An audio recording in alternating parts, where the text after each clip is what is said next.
Breaking Jain news. Sant Shiromani परम पूज्य आचार्य भगवान श्री विद्यासागर जी महामुनिराज के शिष्य निर्यापकाचार्य परम पूज्य मुनि श्री सुधा सागर जी महाराज से यह पूछे जाने पर कि पूज्य आचार्य भगवान की संलेखना को गोपनीय क्यों रखा गया, लीजिए सुनिए क्या कहा पूज्य मुनि श्री सुधा सागर जी महाराज ने। प्रश्न आपसे मैं नहीं पूछना चाहता था, लेकिन पूछना पड़ रहा है क्योंकि आपको भी तो नहीं पता, यहाँ आप यहाँ बहुत दूर बैठे हैं, वहां 900 किलोमीटर दूर बैठे हुए हैं। हम लोग को डेली एक फोटो भेजी जाती थी, आचार्य श्री आते थे, आशीर्वाद देते हुए चले जाते थे। हम लोग सोचते थे आचार्य स्वस्थ हो गए, बढ़िया स्वस्थ हैं, तब तो संलेखना वाली बात ही नहीं थी। और लोग बता रहे हैं कि महीने भर से संलेखना चल रही थी, अंतिम 3 दिन में भी ये नहीं बताया गया। मेरे पास फोन डोगर गांव से आता था कि भैया आज आहार बहुत अच्छा हुआ है और मंच से अनाउंसमेंट हुआ है, मालूम पड़ा उपवास ले लिया। इतना भ्रमित प्रचार क्यों किया गया? ये संस्कृति बिगाड़ दी गई है, और जिन व्यक्तियों ने बिगाड़ी उनके लिए भी तो हमारे ही नहीं है, जितने हमारे भाई बंधु इसको सुन रहे हैं, देख रहे हैं, सबके आठ दौर परिणाम है। ऐसा इस जीव ने क्यों किया? जो भी जीव उसमें लगे थे उनकी क्या भावना रही होगी, हमको ये समझ में नहीं आया। गुरुवर चलता ही रहेगा महाराज। मुझे भी जो स्थितियां संघ की वहां थी, क्या परिस्थिति रही, क्या स्थितियां रहीं, उन स्थितियों के संबंध में उतनी बातें नहीं आई दुनिया के संबंध में। बहुत सारे लोग मेरे से प्रश्न कर रहे हैं कि पूज्यवर शांति सागर की संलेखना, ज्ञान सागर की संलेखना जिस ढंग से उजागर हुई, यह संलेखना जब थी 20 दिन पहले थी या 3 दिन पहले थी, तो जनता के सामने क्यों नहीं लाई गई कि संलेखना चालू हो चुकी है? अब इस प्रश्न का जवाब मेरे पास भी नहीं है, क्योंकि मुझे भी उनकी समाधि के बाद जो कुछ पता चला वो कल और आज में मैंने बोल दिया। जो भी मेरे पास था, जितना मेरे पास आया, और भी बताता रहूँगा जितना हो रहा। अब संलेखना गुप्त क्यों रखी गई, परिस्थितियाँ क्या थी?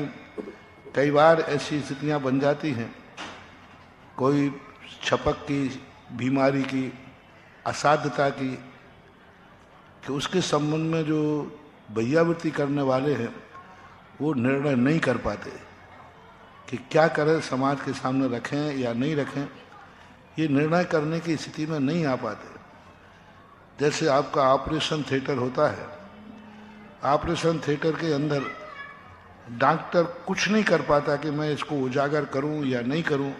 कई बार वो ऑपरेशन में इतना उलझ जाता है कि वो कुछ नहीं कर पाता, पर उसके बाद जाकर पोस्टमार्टम में सारा निर्णय होता है। ऐसे ही वहाँ पर कोई परिस्थितियाँ ऐसी रही हैं कि वो उजागर नहीं कर पाए। शायद ये प्रश्न जो वहाँ भैयावृत्ति में इतने सालों से रहे हैं, सालों से, हाँ 2 साल से हम सोच रहे हैं कि हमने कहा था ना 3 महाराज वहाँ रहे, उन महाराजों से जाकर के पूछे तो वो उस परिस्थिति से अवगत करा सकते हैं। मैं तो उसी उतनी ही बात पर, और मेरा तो पूज्य गुरुदेव का अनंत अनंत उपकार के कारण से हमें तो उनमें सब गुण ही गुण नजर आते हैं, अच्छाई अच्छाई नजर आती है, अच्छा ही अच्छा नजर आता है, अच्छा ही अच्छा नजर आ रहा है। अब इन प्रश्नों के जवाब मैं कैसे दूं, क्या करूं, क्या परिस्थिति बनी, क्या नहीं बनी, उस समय की तात्कालिक स्थिति। क्योंकि छपक जो समाधि लेता है, उस समय छपक की किसी भी हालत, कितनी भी हालत बिगड़ सकती है, कितनी भी हालत बन सकती है। अब उसको कितने रूप में प्रकट कर सकते हैं, निर्णय नहीं ले पाते, दिमाग काम नहीं करता उस समय भैयावृत्ति करने वालों का कि क्या करें, हम उजागर करें या नहीं करें, निर्णय करें या नहीं करें। तो बहुत बड़ी चीज रही होगी कोई बात। और उस समय की स्थितियां, परिस्थितियां, ये तो निश्चित है कि आचार्य श्री असाध्य बीमारी से बड़ी बहुत बड़ा उपसर मानो। हमारे यहाँ ये रोग परिचय कहलाता है, अप्रतिकार। अब इसका कोई प्रतिकार नहीं था। ऐसी असाध्य बीमारी तो उनको थी, इसमें कोई संदेह नहीं। डॉक्टर और वैद्य लोग, सभी लोग लेकिन जैसे ही भैयावृत्ति करने वाले होते हैं वो तो प्रयास यही करते हैं कि असाध्य भी साध्य हो जाए, यानी ठीक हो जाए, ठीक हो जाए, अच्छा हो जाए, और ज्यादा आचार से जी सके। इसलिए शायद उन्होंने घोषणा नहीं की हो, शायद नहीं, और उनको भी ज्ञात ना हो कि आचार्य श्री इस समय संलेखना में जा रहे हैं। क्योंकि हमारे आचार्य श्री, तुम्हें मालूम है कि मौन में अंदर ही अंदर वो सब कुछ कर लेते हैं। अब उन्होंने स्वयं व्यक्त नहीं किया होगा, वो स्वयं में संलेखना ले ली हो और भैयावृत्ति करने वालों को भी मालूम नहीं हो, तो कैसे वो दुस्साहस करें कि मैं प्रकट कर दूं कि आचार्य श्री ने संलेखना ले ली। अब अपन अनुमान लगा रहे हैं उनकी अंतरंग भावना, अच्छा ऐसा किया था तो शायद उन्हें ऐसा ही कर लिया होगा। अब 2 दिन से उपवास आहार नहीं हुआ, नियम से उन्होंने संलेखना ले ली होगी। अब अपन उनको सारे जितने गुण थे उन गुणों को अपन उसी पॉइंट पर ले जा रहे हैं जिस पॉइंट पर साधक को ले जाया जाता है। अब ले जा रहे हैं, पहले अपन कुछ नहीं कर सकते थे। क्या पता, मान लीजिए उन्होंने घोषणा नहीं की हो कि हम आजीवन उपवास लेते हो और अंदर ले लिए हो, ये भी छपक का आता है शास्त्र में, अंदर ही छपक ने ले लिया कि मैं आजीवन अन्न जल का त्याग करता हूं और दूसरे से नहीं बोल पा रहा है, बोलना नहीं है या बोल नहीं पा रहा, 2 चीजें होती है। स्वयं बोल कहता है कि मुझे बोलना ही नहीं है, और या बोल नहीं पा, दोनों स्थिति के उल्लेख। अब उन्होंने स्वयं ले लिया मैं किसी से नहीं बोलना हूं, तो अपन कैसे कहते हैं कि आचार्य श्री ने आजीवन अन्न जल का त्याग कर दिया है? क्योंकि उन्होंने अपन से कहा नहीं, अपने सामने किया नहीं, उन्होंने अंदर ही अंदर जाके त्याग कर दिया। तो अब किसका साहस है कि वो कहे?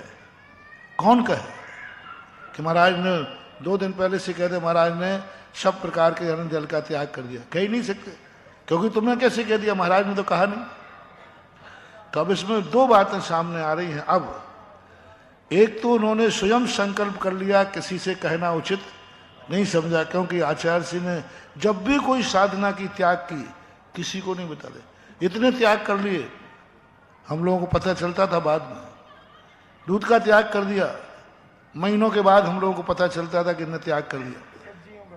सब्जियों का त्याग कर दिया, लेना बंद कर दिया, तो हम लोगों ने सोचा लेना बंद कर दिया, वो कोई 2, 4, 8 दिन के लिए जैसे प्रायश्चित होते ना। आज तक कोई भी त्याग आचार्य श्री ने घोषित नहीं किया, कोई भी त्याग, संघ के लिए भी नहीं बताया। हम लोग पूछते थे महाराज क्या आपने त्याग कर दिया है? जवाब नहीं देते थे। कोई भी त्याग, इतने बड़े बड़े त्याग आचार्य श्री के थे, उन्होंने कभी व्यक्त नहीं किए। पूछने पर भी वो मौन रह जाते थे, कुछ नहीं बोलते थे। तो शायद उन्होंने अपने नेचर के अनुसार इतने सारे त्याग अपने स्वयं ले लिए, किसी को बताए नहीं। हम लोग भी ये नहीं कह सकते दावे के साथ कि आचार्य श्री ने त्याग किया है ये जीवन भर का त्याग है, नहीं कह पाए। मान लो उन्होंने दूध बंद किया, कोई हमसे पूछता हम लोगों से आचार्य श्री दूध नहीं लेते, क्या जीवन भर का त्याग कर दिया? अब मैं कैसे कहूं, क्योंकि उन्होंने कभी हम लोगों से कहा ही नहीं, अब कैसे कहूं। और मान लो अपन ने कह दिया और उन्होंने लेना शुरू कर दिया, तो और ये अपन ने कह दिया वो लेना चाहते हो तो लेने के भैया घोषणा तो होगी, ये भी आफत है। मान लीजिए उन्होंने सोचा कि मैं साल भर दूध नहीं लूंगा और अपन ने घोषणा कर दी आचार्य श्री ने आजीवन दूध का त्याग कर दिया, तो कितने बड़ा अनर्थ हो जाएगा कि अब आचार्य श्री ने तो नहीं किया था, अब कहीं करना पड़ेगा। चौकों में कई बार हो जाता है, जो जो जो परिचित चौके में आते हैं ना लोग, तो 2-4 दिन कोई चीज हम लोग नहीं लेते हैं, अब वो लेना भी है, नहीं नहीं ये मत तो महाराज का त्याग है। अब जिसके यदि किसी व्यक्ति ने ये कह दिया कि महाराज का त्याग है, अब हम लेना भी चाहें तो नहीं ले सकते क्योंकि त्याग की घोषणा हो गई।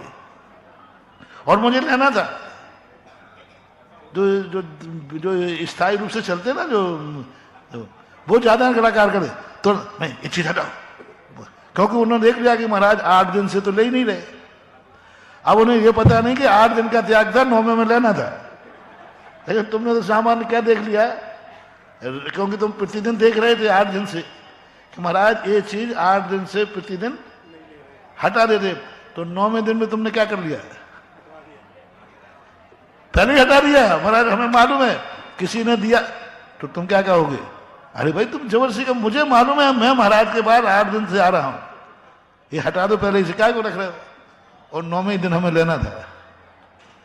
अब हम ले नहीं सकते क्योंकि सब में घोषणा क्या हो गई? त्याग है। तो कई बार तुम्हारी मजबूरी हमें मुश्किल कर देगी। हो जाता है कई बार, हमारे सामने, हमारे साथ खुद हुआ ऐसा। पूज्य आचार्य महाराज के 9 उपवास हो गए सन 1990 में मुक्तागिरी में। प्रतिदिन हम आचार्य श्री से कहते थे कि आचार्य श्री हार के लिए उठे, उन्होंने कहा नहीं आज भी उपवास है, आज भी उपवास। तो 9वां दिन 9 उपवास होने से 10वां दिन था, तो हम लोगों ने समझा आप तो उठेंगे ही नहीं, पक्का है, क्योंकि 10वां तो उपवास सभी करते हैं। और हम लोगों ने, सब महाराजों ने बैठे कर लिया, कमंडल ले जाने की कोई जरूरत नहीं, आज तो 10वां उपवास है, आज तो होगा ही होगा। वो तो गलीमत रही कि हम लोगों ने घोषणा नहीं की। और आचार्य श्री ने जाते ही हम लोग जैसे भक्ति करके, आज कुछ आचार्य श्री ने पूछा भी नहीं किसी ने। प्रतिदिन कहते महाराज जी आहार को उठना है, हो नहीं, आज हम लोगों ने पूछा ही नहीं, सीधे नमोस्तु करके आने लगे। तो आचार्य जी मेरा कमंडल नहीं लाए। अरे मैंने कहा मामला गड़बड़ हो गया, तुरंत कमंडल आए। तो हम लोगों ने सोचा शायद आचार्य श्री गिनती भूल गए होंगे, गर्मी चढ़ गई हुई 9 उपवास की। तो हम लोगों ने ये नहीं कहा कि 10वां कर लो, ये कहा महाराज जी आज 9 हो गए आपके उपवास, 9। तो आचार्य श्री कहते हाँ हाँ मुझे मालूम है 9 हो गए, अब क्या करोगे बोलो? आप कहूंगे 10वां और करो, तो ये हो जाता है। तो कई बार परिस्थितियां ये हो जाती कि वो अंतरंग में ही इतने जिंदगी भर के त्याग उन्होंने किसी को नहीं बताए और स्वयं करते रहे जिंदगी भर। अब अंतरंग में उनके क्या चल रहा था ना, तो मुझे लगता है कि वहाँ रहने वाले लोग भी, महाराज भी नहीं समझ पाए, हम भी नहीं समझ सकते। अब इस बात को तो आपको जब आचार्य श्री मिले तब पूछ लेना।